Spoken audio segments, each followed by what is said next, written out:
Primera de Corintios, capítulo 5. Vamos a predicar a partir del versículo 4, pero lo vamos a leer desde el versículo 1. Así que Primera de Corintios, capítulo 5, verso 1. Cuando usted lo tenga, me dice amén. Dice así: en el nombre del Padre, del Hijo y del Espíritu Santo. De cierto se oye que hay entre vosotros fornicación, y tal fornicación cual ni aún se nombra entre los gentiles, tanto que alguno tiene la mujer de su padre, y vosotros estáis envanecidos. ¿No debierais más bien haberos lamentado para que fuese quitado de en medio de vosotros el que cometió tal acción? Ciertamente yo, como ausente en cuerpo, pero presente en espíritu, ya como presente he juzgado al que tal cosa ha hecho. En el nombre del Señor Jesucristo, reunido vosotros y mi espíritu con el poder de nuestro Señor Jesucristo, el tal sea entregado a Satanás para destrucción de la carne, a fin de que el espíritu sea salvo en el día del Señor Jesús. No es buena vuestra jactancia. ¿No sabéis que un poco de levadura leuda toda la masa? Limpiaos pues de la vieja levadura, para que seáis nueva masa, sin levadura como sois. Porque nuestra Pascua, que es Cristo, ya fue sacrificada por nosotros. Así que celebremos la fiesta, no con la vieja levadura, ni con la levadura de malicia y de maldad, sino con panes sin levadura, de sinceridad y de verdad. Os he escrito por carta que no os juntéis con los fornicarios. Os he escrito por carta que no os juntéis con los fornicarios. No absolutamente con los fornicarios de este mundo, o con los ávaros, o con los ladrones, o con los idólatras, pues en tal caso sería necesario salir del mundo. Más bien os escribí que no os juntéis con ninguno que, escuche bien, con ninguno que, llamándose hermano, fuere fornicario o avaro, o idólatra, o maldiciente, o borracho, o ladrón. Con el tal ni aún comáis. ¿Por qué? ¿Qué razón tendría yo para juzgar a los que están fuera? ¿No juzgáis vosotros a los que están dentro? Porque a los que están fuera Dios juzgará. Quitad pues a ese perverso de entre nosotros. Señor, gracias. Toda gloria es para ti, Señor. Señor, dentro de mi humanidad reconozco, Señor, todas las debilidades de mis palabras, pero también reconozco la potencia, Señor, de la tuya para con nosotros. Señor, que estas palabras, Señor, se claven en nuestras vidas, que estas palabras penetren, Señor, a lo más profundo, Dios del cielo. Usa, Señor, la debilidad del predicador para bendecir, Señor, a tu pueblo. Prepara los corazones de tu iglesia para que escuche la palabra del Señor. Padre, gracias. En el nombre de Jesús. Pueden sentarse, hermano.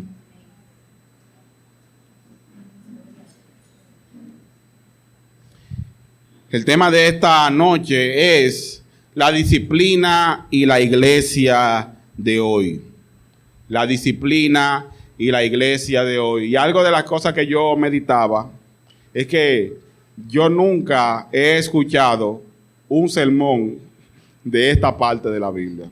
En ninguna de las iglesias que yo he estado, he tenido el privilegio de que me hablen de ese texto, que me expliquen esto, que me desglosen y que Dios hable a mi corazón a través de eso. Así que, hermano, tenemos un gran privilegio, tenemos un gran honor, porque Dios nos habla a través de su palabra y nos da todo su consejo. No hay exclusión, todo lo que Dios dice es para nosotros. Bendito sea el Señor, mis hermanos. Y la iglesia de Cristo, a la medida que ha ido avanzando, ha ido perdiendo muchas cosas. La iglesia de tiempo en tiempo va abandonando ciertas prácticas y se van yendo y se van quedando algunas cosas. Por ejemplo, la espiritualidad. Esa espiritualidad que hacía que los creyentes todo lo vieran como algo espiritual, tanto el cantar, tanto el trabajar, tanto el hacer cualquier labor, los hermanos lo veían como algo espiritual y eso se ha ido quedando. El amor por el Señor también muchas veces se ha ido desvaneciendo, la devoción. Muchas cosas se han quedado en el camino de la iglesia del Señor Jesucristo en este siglo XXI. Y hay muchas cosas que se han ido perdiendo y se han quedado completamente en el anonimato. Cosas que eran puntualmente de la iglesia de Cristo se han ido quedando. Y muchas veces, mis hermanos, esas cosas que se quedan y que se van aislando de la iglesia y que ya se ven como prácticas que no son completamente eclesiásticas, son cosas de vital importancia para la salud espiritual de la congregación. Mis hermanos, y una de las cosas que la iglesia ha ido perdiendo es la autoridad que la iglesia tiene.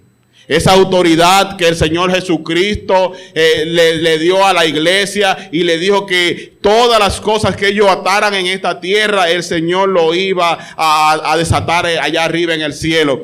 Esa autoridad que la iglesia tiene de poder tomar decisiones como un cuerpo de Cristo aquí en esta tierra, la iglesia la ha ido perdiendo. Y la ha ido perdiendo en nombre muchas veces del amor. Muchas veces no podemos hacer tal cosa porque se puede ofender fulano. Hay que amar a los hermanos y poniendo esto, el amor, como una excusa, pues perdemos lo que es la autoridad de la iglesia. Pero es necesario, mis hermanos, que la iglesia recupere la autoridad que ella tiene para tomar decisiones puntuales a favor de la obra del Señor. Por eso el primer punto que nosotros vamos a ver es la autoridad de la iglesia en la disciplina.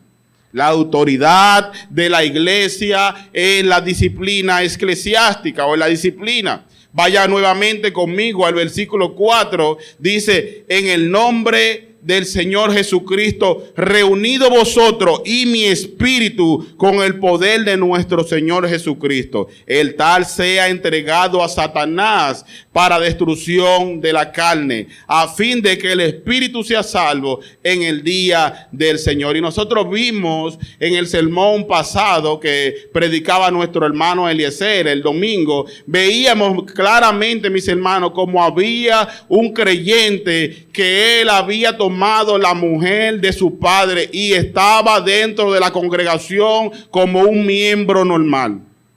Un hermano de la iglesia había tomado la mujer de su padre y él vivía completamente normal en la iglesia, y los hermanos de Corintios ni la autoridad de la iglesia le llamaba la atención, ni lo dejaban, ni lo expulsaban, ni nada, sino que lo mantuvieron dentro como un miembro activo de la congregación. Y eso lo vimos, y vimos el mal que eso puede causar dentro de la congregación. Él era aceptado dentro de la iglesia sin ningún tipo de restricciones. Y el apóstol Pablo le dice que ese pecado es un pecado tan grave y tan abominable que ni siquiera los paganos lo ven como aceptable. Lo que la iglesia debiera por completo rechazar, la iglesia lo está aceptando con el simple hecho de no tener que llamarle la atención, de no tener que reprender al pecador que ellos tenían dentro de ellos. Y hay que hacerse la pregunta, ¿qué hacer? ¿Qué debemos hacer cuando en la iglesia tenemos a un hermano con pecados impenitentes?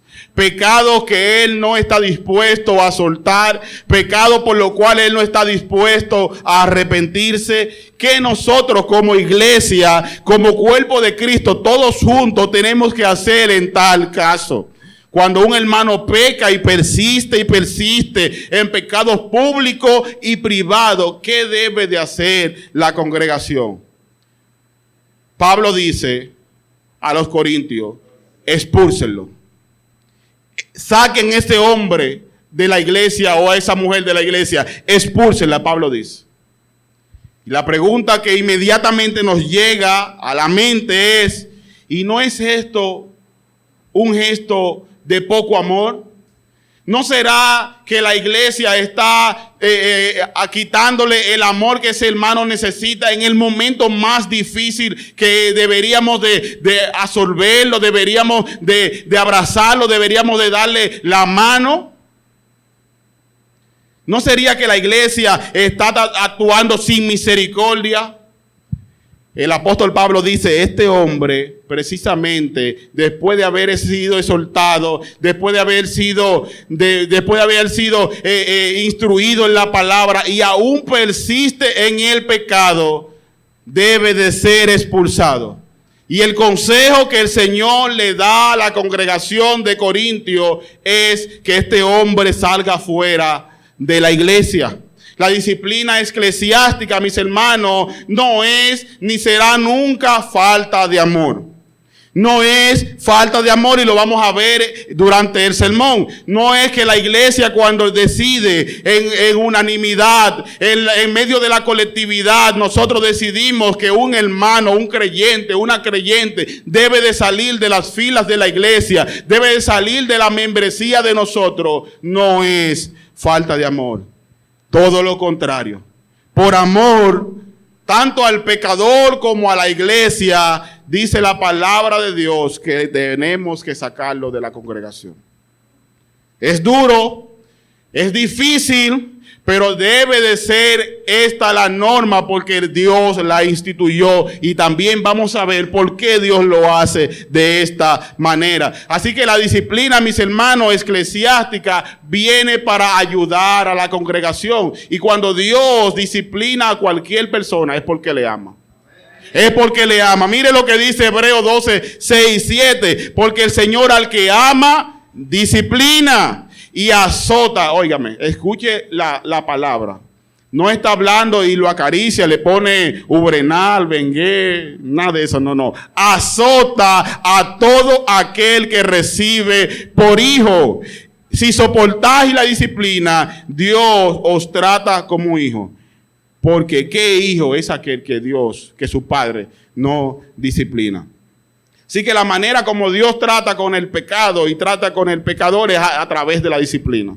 Así es que Dios trata en medio de su iglesia con el pecado. Y Pablo, hablando a la iglesia, le dice: ustedes tienen la autoridad. Ustedes como iglesia tienen la autoridad. No una autoridad en una persona, no una autoridad en un solo líder, sino la iglesia es que tiene esta autoridad. Yo quiero que veamos nuevamente el versículo 4. Dice Pablo: en el nombre de nuestro Señor Jesucristo, reunido vosotros y mi espíritu con el poder de nuestro Señor Jesucristo, el tal sea entregado a Satanás para destrucción de la carne. Él le pide a la iglesia que se reúna para tomar esta decisión. Pablo le dice: toda la iglesia reunido con el poder del Señor Jesucristo, ustedes se reúnen y toman la decisión de sacar de las filas a este perverso. Échenle fuera. En la iglesia, mis hermanos, es la iglesia la que tiene la autoridad de poder traer o poder sacar a alguien de la congregación. Es la iglesia, y no es, a veces, muchas veces lo hace. La disciplina eclesiástica es aplicada muchas veces a través del pastor, de los líderes, de manera privada, cuando es un pecado que todavía podemos manejar. Pero cuando ya es un escándalo público y la persona no decide arrepentirse, la iglesia tiene la autoridad en esa reunión de hacer que esa persona deje de pertenecer a la congregación. Es en esta reunión, mis hermanos, en este contexto de la iglesia, que nosotros debemos pedirle al Señor que recuperemos esa autoridad que tenemos. Mis hermanos, Dios ha delegado una autoridad en la iglesia. Nosotros somos la autoridad de Dios en esta tierra. Dios nos ha dado poder como iglesia para nosotros poder tomar decisiones para el bienestar de la congregación. Él se hace presente en medio de nosotros. Dice, reúnanse ustedes y en nombre del Señor Jesucristo, saquen a ese hombre y esa mujer de afuera. Él se reúne, Él está con nosotros. El poder del Señor Jesucristo no fue delegado de manera particular a un hombre o a una mujer. Fue delegado a la iglesia. Y Él le dice, en nombre de nuestro Señor Jesucristo, reúnanse. Y a ese señor o a esa señora, sáquenlo. No puede seguir perteneciendo en las filas de la iglesia. Cuando nosotros nos reunimos como iglesia, el poder del Espíritu Santo y la autoridad de Cristo está con nosotros, hermano. Dios está con nosotros aquí en este lugar. Y ciertamente la iglesia tiene el poder aquí en la tierra delegado por Dios para a través del evangelio sacar del infierno, sacar de las calles, sacar del mundo a una persona que se está perdiendo. Pero también tiene la autoridad de expulsar de la iglesia, de expulsar de la congregación a una persona que no quiere someterse a ella. ¡Wow! ¡Qué autoridad tenemos, mis hermanos! Delegada por el Señor Jesucristo. Esto está aquí entre nosotros. Esa autoridad la iglesia la tiene. Una autoridad para abrirle las puertas del cielo a alguien. Pero también para cerrarle la puerta de la iglesia a otros hermanos que no se quieran someter a la congregación. Aquí, mis hermanos, Dios recibe a los pecadores. Y es en el contexto de la iglesia local. Es en el contexto de nuestra reunión que nosotros tenemos como iglesia. Nosotros podemos tener esa autoridad. Bendito sea el Señor. Nosotros tenemos que pedirle al Señor, mis hermanos, que nos ayude a recuperar esa autoridad que Él nos ha dado. Pero aquí mismo, mis hermanos, es el poder del Señor Jesucristo que Él nos permite, bajo el poder del Señor Jesucristo, Él nos permite poder a alguien entregarlo al mismo Satanás. ¡Wow! ¡Qué duro! Que es difícil. Mire lo que dice el apóstol en el versículo 5. El tal sea entregado a Satanás para destrucción de la carne, a fin de que el espíritu sea salvo en el día del Señor Jesús. Pablo dice cuál es la razón por la cual se le va a entregar a ese hombre a Satanás. Y ser entregado a Satanás realmente no podemos tener con precisión, no sabemos con precisión qué quería decir Pablo. Lo que sí nosotros podemos ver en algunos ejemplos que la Biblia nos presenta, qué significa ser entregado a Satanás. Número 1, podemos saber que ser entregado a Satanás es para que el pecador aprenda. Para que el pecador aprenda, hay personas que hay que entregarla a Satanás y decirle, no, aquí en la iglesia no. Allá afuera usted puede hacer todo lo que usted quiera. Y él, siendo creyente, siendo personas que el Señor ha llamado, pero persisten en el pecado dentro de la iglesia sin arrepentimiento.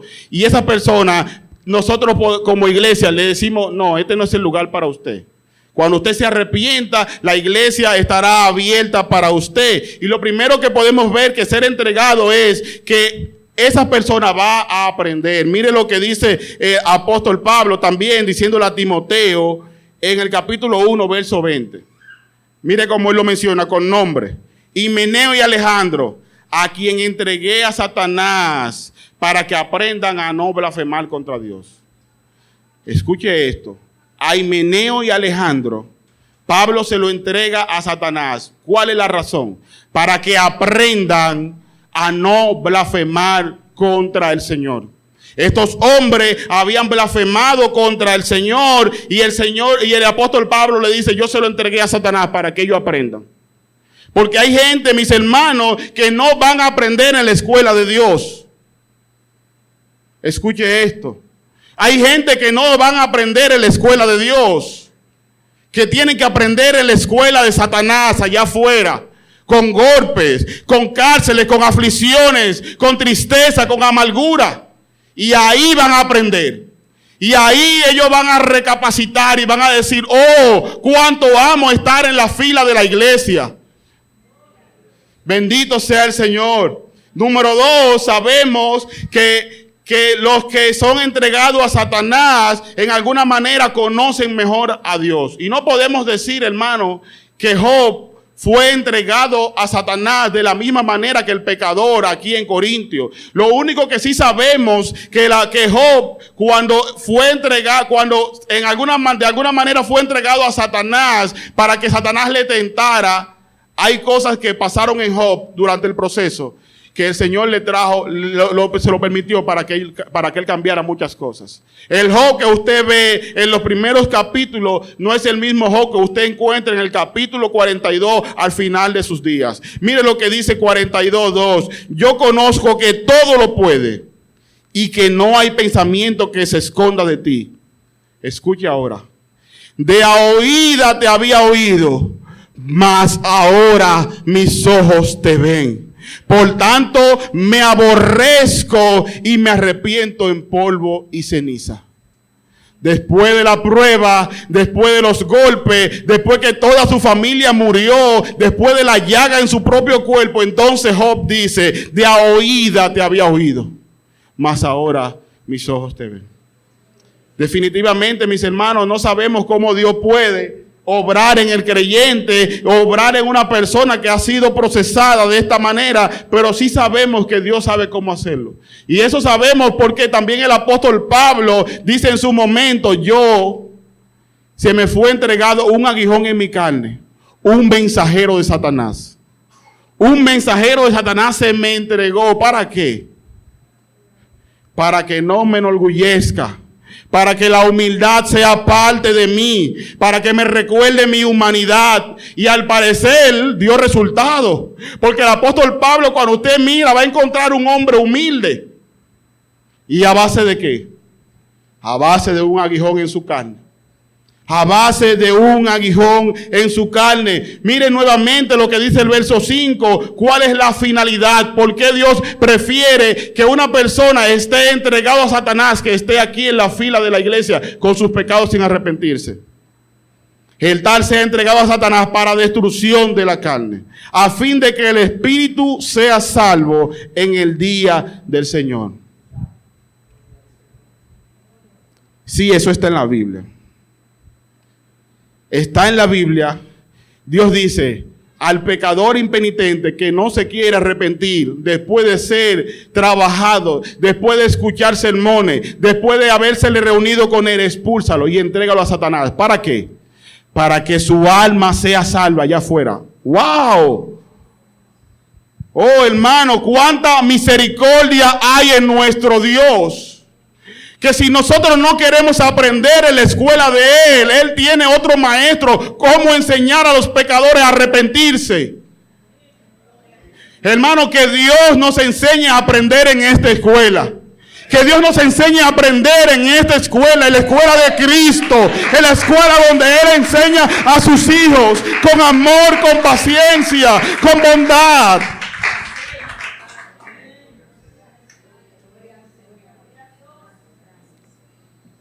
Imaginemos a un fornicario dentro de nosotros, o a una fornicaria, pues esto no es un pecado masculino.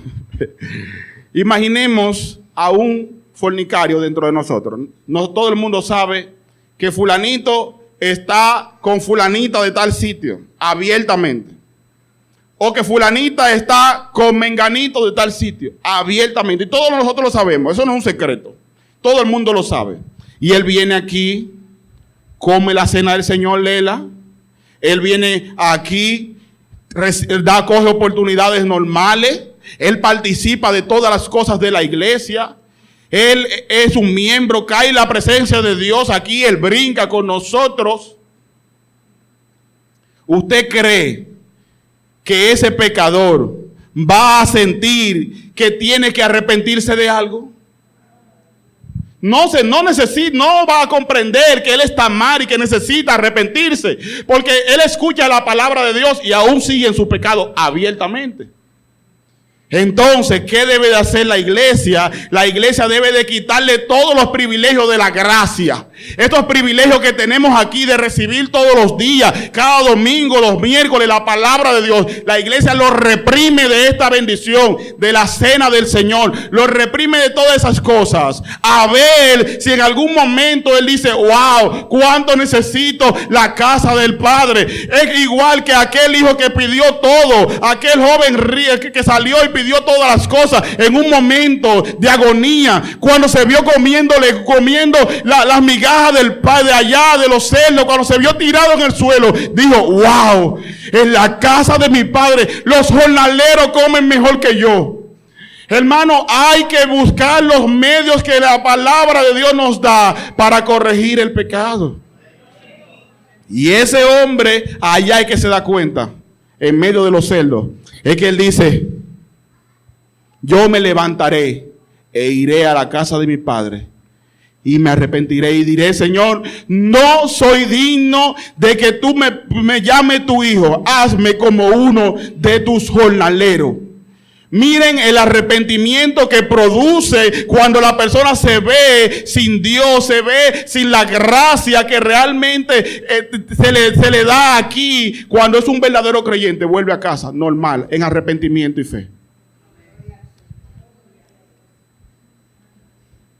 Hay gente que es el proceso disciplinario que le va a quitar los pecados que ellos no pueden dejar.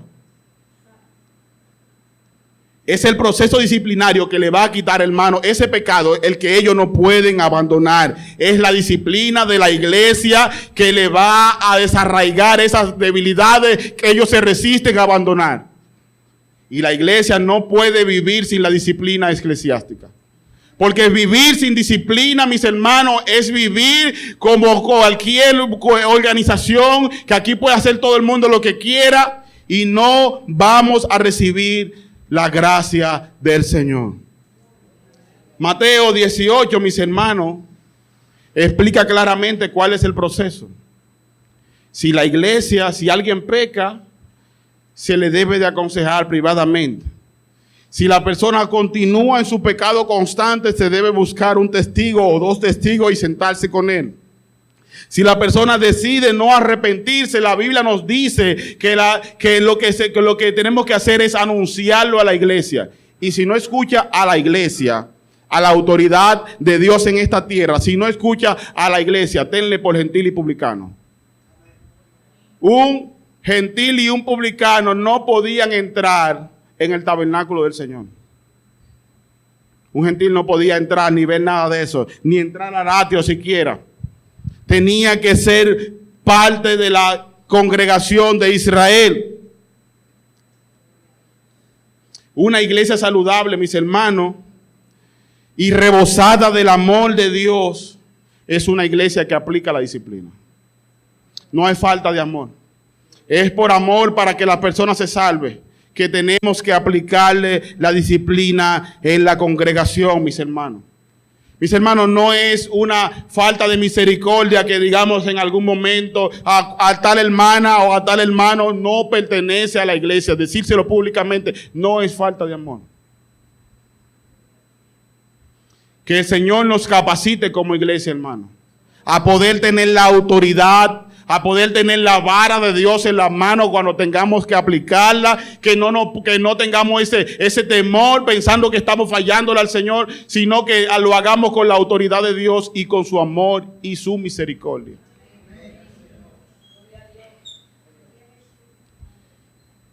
Veamos el segundo punto, hermano. El segundo punto es que la falta de disciplina no es amor, sino orgullo.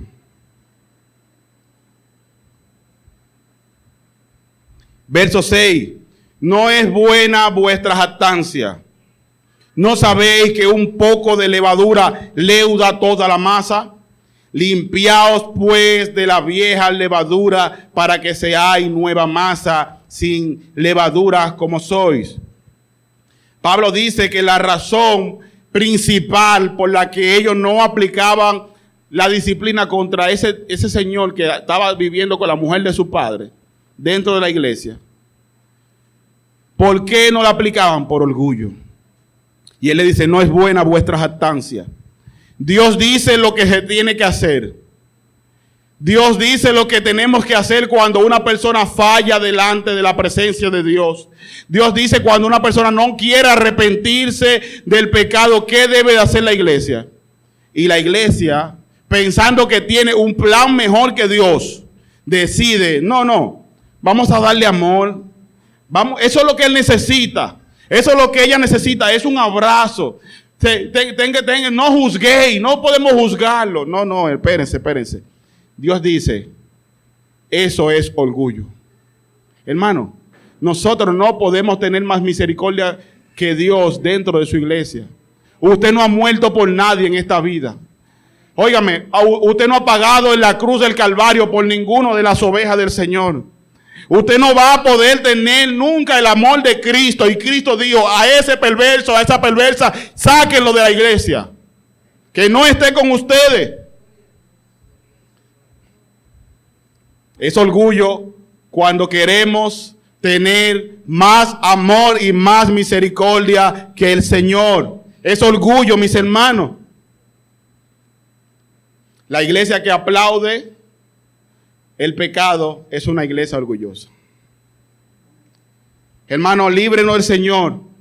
Líbrenos el Señor de nosotros aplaudir y tolerar el pecado. En las iglesias de Apocalipsis vemos el llamado a más de 3 iglesias donde se le dice que ustedes toleran a aquellos que hacen tal cosa. Y ese es el pecado más peligroso, la tolerancia, porque nos acostumbramos y todo es normal. Y una iglesia saludable, hermano, limpia su membresía.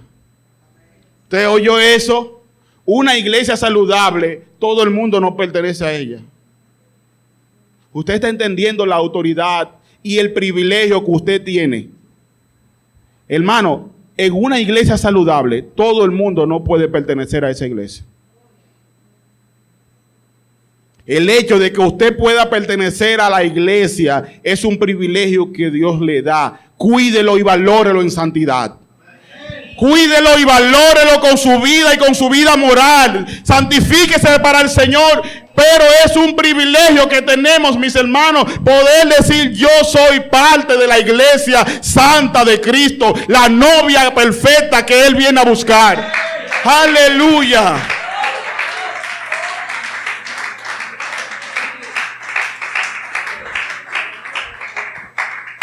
Que el Señor no tenga que decirnos a nosotros, quitad a ese perverso de entre ustedes. Ahora Pablo, mis hermanos, va a usar un ejemplo del Antiguo Testamento. Y él va a usar el ejemplo de la fabricación del pan. Para los judíos, hermanos, la levadura era un símbolo de mal, un símbolo de pecado, un símbolo de cosas negativas. Y lo que se hacía era que la levadura se utilizaba para poder hacer fermentar y rápidamente hacer crecer la masa nueva. Se guardaba una masa y esta masa se guardaba por lo menos una semana y un poquito de la masa, un poquitico, se le añadía a la masa nueva y cuando esa masa se le añadía a esa masa nueva, toda la masa nueva podía tomar la levadura de la masa vieja. Eso era lo que pasaba. Y Pablo sabía que esto tenía un efecto invasivo y por eso utiliza lo que es el ejemplo de la levadura. Y él le dice, no sabéis, hermano, no sabéis. Es que ustedes no están conscientes que un poco de levadura leuda toda la masa.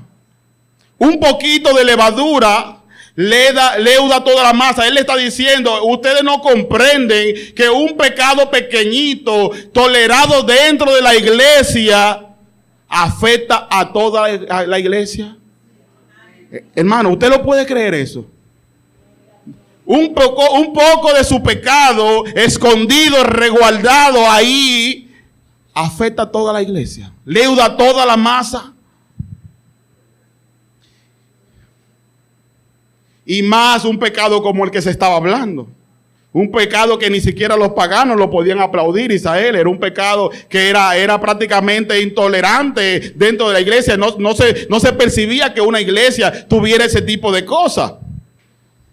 Y él le dice, ustedes no están conscientes que un poco de su pecado leuda toda la masa.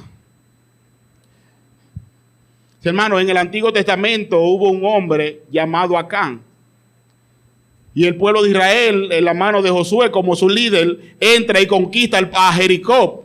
Y cuando conquista a Jericó, se dan cuenta que Dios le da la victoria a un pueblo totalmente grande y fuerte. Dios le da la victoria a este pueblo.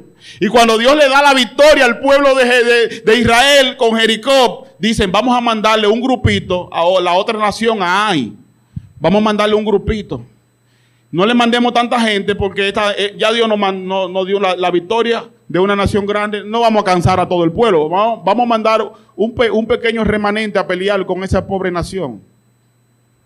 Pero a alguien se le había ocurrido en la guerra anterior guardar parte de las cosas que el Señor le dijo que no guardara. El Señor le dijo, no tomen nada. Y a Acán se le ocurrió guardar un manto babilónico y lo guardó. Y un lingote de oro lo guardó y lo escondió dentro de su casa, escondidito ahí. Cuando el pueblo fue a pelear, salió el pueblo completamente destruido, hermano. El pueblo salió avergonzado de una nación pequeña. Y Josué comienza a preguntarse, Señor, ¿qué pasó? La razón es que hay pecado entre ustedes. La razón es que hay un pecado oculto dentro de ustedes.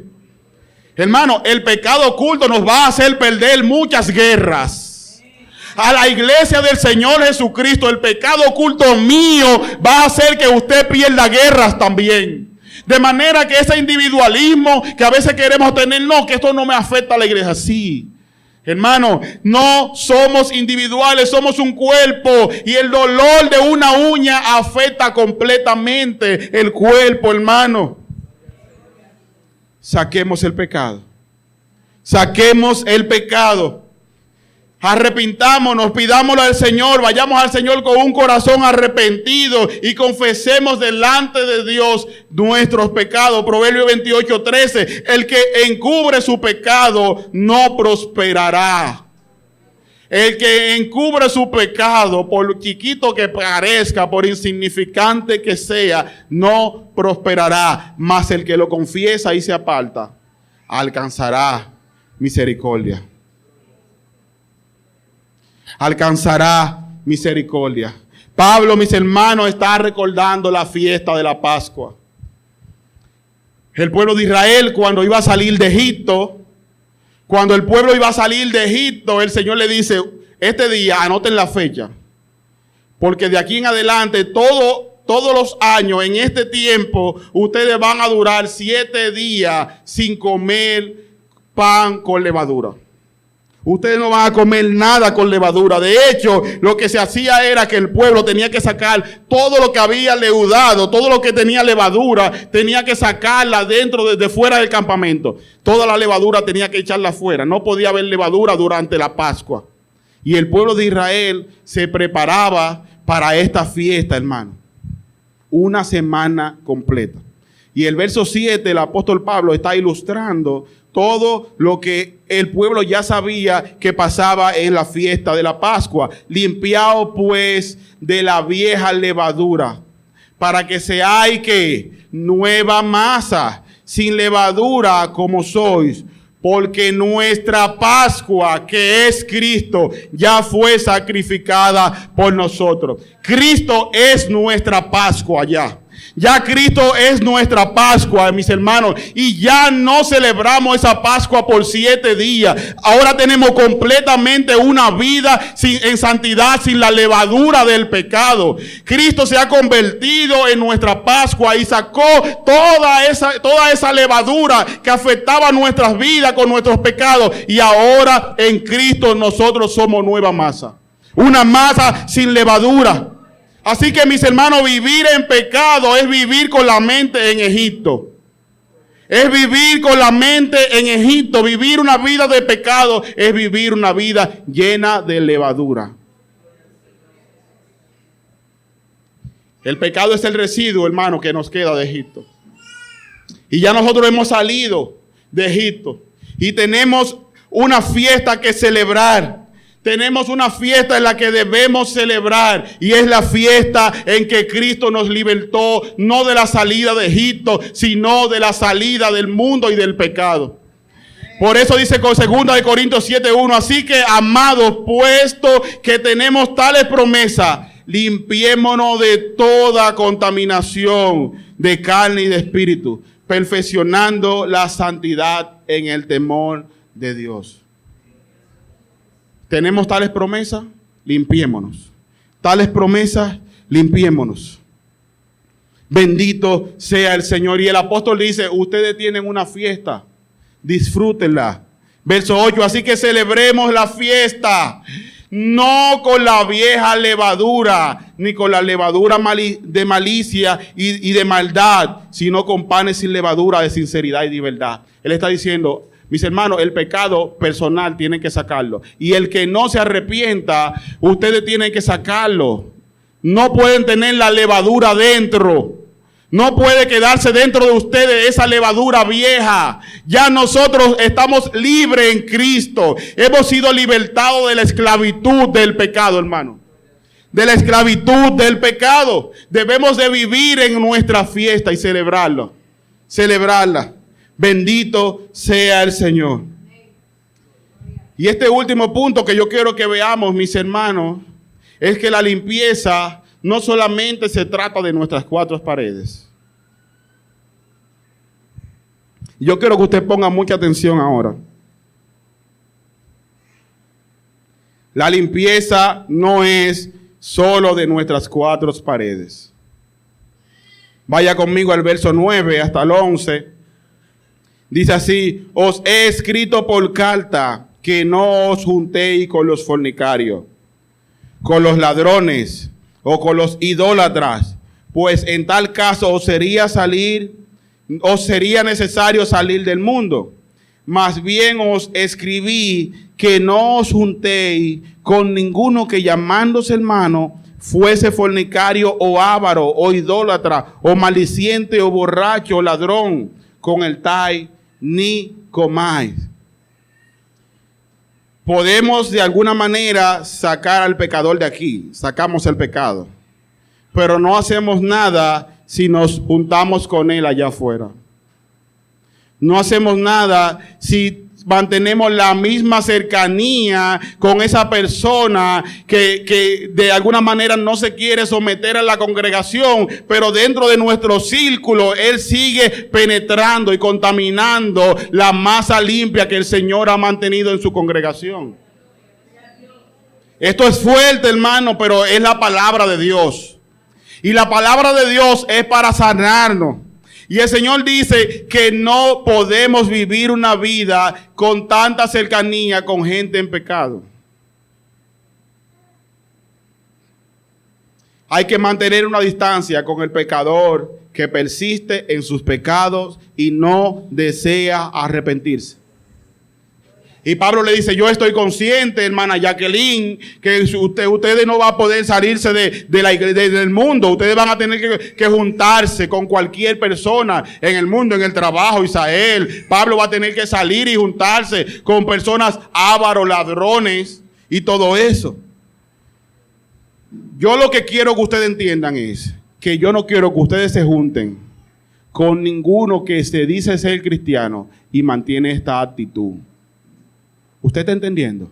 El versículo 11 dice, no se junte con ninguno que llamándose cristiano, entonces él sigue con su conducta de pecado.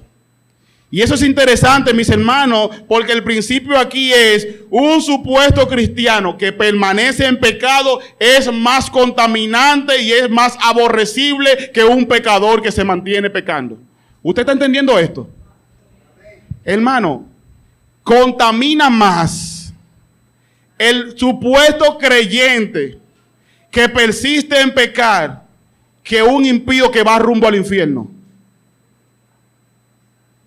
Y el Señor le dice, aléjense de esa gente.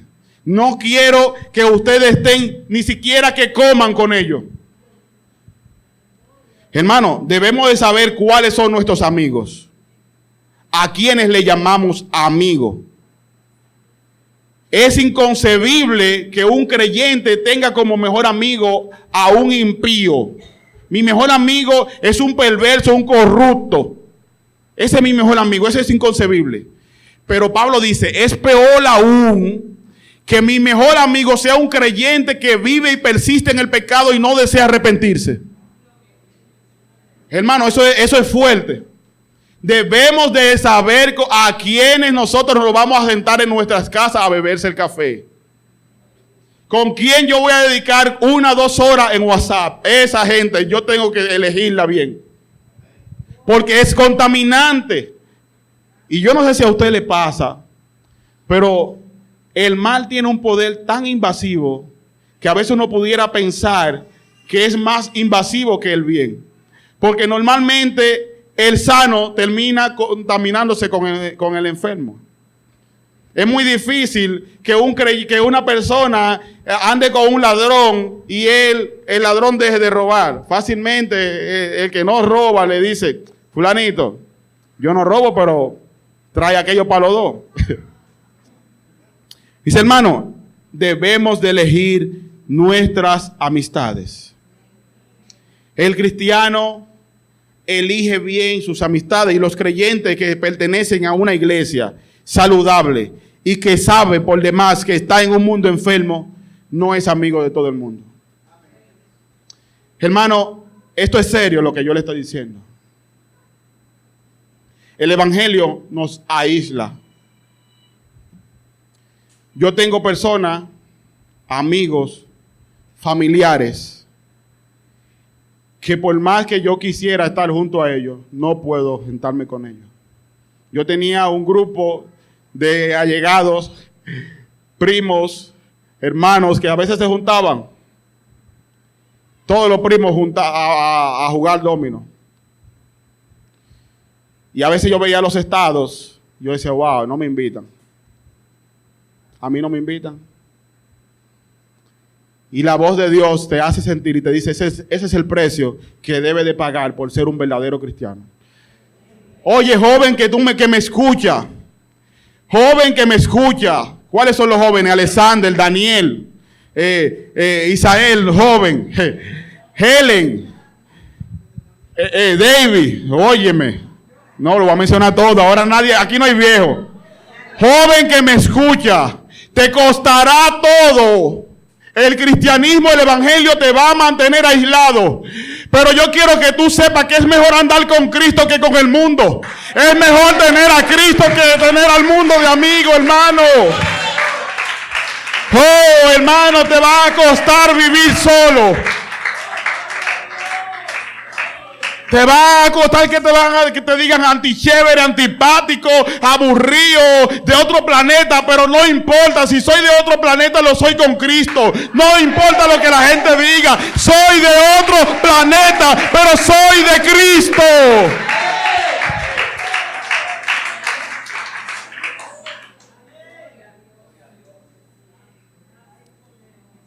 Si yo no quepo con Cristo, déjenme fuera.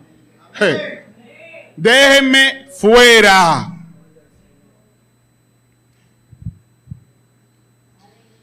Analicemos nuestras amistades. Dice 2 de Juan 1:9, cualquiera que se extravía, escuche bien con atención. Cualquiera que se extravía y no persevera en la doctrina de Cristo, no tiene a Dios. El que persevera en la doctrina de Cristo, escuche, hermano, el que persevera en la doctrina de Cristo, ese sí tiene al Padre y al Hijo. Si alguno viene a vosotros y no trae esta doctrina, no lo recibáis en casa, ni le digáis bienvenido. Porque el que le dice bienvenido, participa en sus malas obras. Anda con el pecador y significará que usted también está apoyando y usted también es parte de los pecados. No significa eso que si tengo que hacer cualquier diligencia, tengo en un momento hacer, pero mis hermanos, evite. Trate de tener amigos creyentes. Trate de tener gente, hermano, su familia es esta. Estas son las gente que le pueden ayudar espiritualmente. Bendito sea el nombre del Señor. No participe en pecado ajeno. Yo quisiera cerrar rápidamente con 3 aplicaciones, hermano. O 4 aplicaciones, perdón. Número 1, ama la disciplina del Señor. Solo es ella la que nos va a ayudar a enderezarnos, hermano. Es ella la que nos va a ayudar a enderezarnos. Ama tu iglesia que te disciplina. Ama tu iglesia, ama tu congregación donde se te habla que debes de caminar de manera recta. Sabemos, mis hermanos, por 2 de Corintios, que este pecador que fue expulsado, en 2 de Corintios el apóstol Pablo dice, recíbanlo, porque ya él se ha arrepentido, ya el Señor lo perdonó, hasta yo lo perdoné. Hermano, la disciplina eclesiástica trajo arrepentimiento en ese pecador. Y nos asegura que va a suceder lo siguiente, o se arrepiente allá o no nos va a contaminar a nosotros. Número 2, quitemos la levadura de Egipto. No podemos vivir, hermano, en Canaán y con nuestra mente y corazón en Egipto. Tampoco, mis hermanos, podemos vivir con Cristo en nuestra sala de la casa y tener a Satanás en la habitación guardado. Debemos de echar fuera nuestra mentalidad y nuestra levadura egipcia, hermano. Ya Cristo es nuestra Pascua. Bendito sea el Señor. Número 3, si echamos la levadura fuera de la iglesia, no vaya detrás de ella a buscarla. No te contamine con ella. Evita personas espiritualmente tóxicas y contaminantes. Hay gente, yo no sé si a usted le pasa, pero a mí me ha pasado. Hay gente que 30 segundos de conversación con ella es suficiente para que se te amargue el día y la semana entera. Óigame, hay gente que son tóxicas y hay cristianos tóxicos que usted tiene que evitarlo como, no sé si el diablo a la cruz, pero evítelo. Córrale. Huya de ellos. Número 4. Recuerda que tu santidad, aparte de que es individual, también es colectiva. Tus pecados nos afectan como iglesia. Tu santidad nos edifica como iglesia. Así que, hermano, piensa antes de fallarle a Dios. Porque no solamente le está fallando a Dios, y eso es demasiado ya. Eso es suficiente. También le está fallando a la iglesia del Señor Jesucristo. Y yo quiero que tú sepas que no lo vamos a tolerar en esta congregación. Con el amor de Cristo, si usted necesita una iglesia que le aplaudan y le hagan sentir bien, hermana Dariana. Si usted necesita una iglesia que se le diga, bien hecho, Daniel, dale para allá y olvídate del mundo. Hermana Stephanie, Abul Lola, que no deje que hable todo el mundo. Esta no es su congregación. Las puertas están abiertas. Pero si usted quiere una iglesia donde se le predique la palabra del Señor y donde se le corrija con el amor de Cristo y en nombre de la disciplina del Señor, bienvenido a casa. Que el Señor les bendiga. Padre, gracias, Jesús.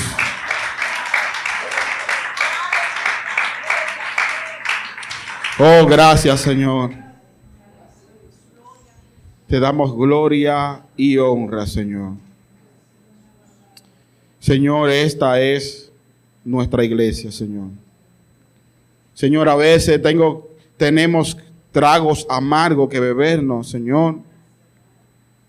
Pero nada más dulce que beber de tu copa, aunque sea ahí el que esté ahí, Señor. Nada más dulce que beber de ti, Señor. Si es por mi bien, hazlo y corrígeme, Señor. Endereza mis pasos. Ayúdanos, Señor, a mantener la disciplina en esta iglesia. Señor, y que nada, Señor, nos haga tolerante al pecado. En el nombre de Jesús. Amén y amén.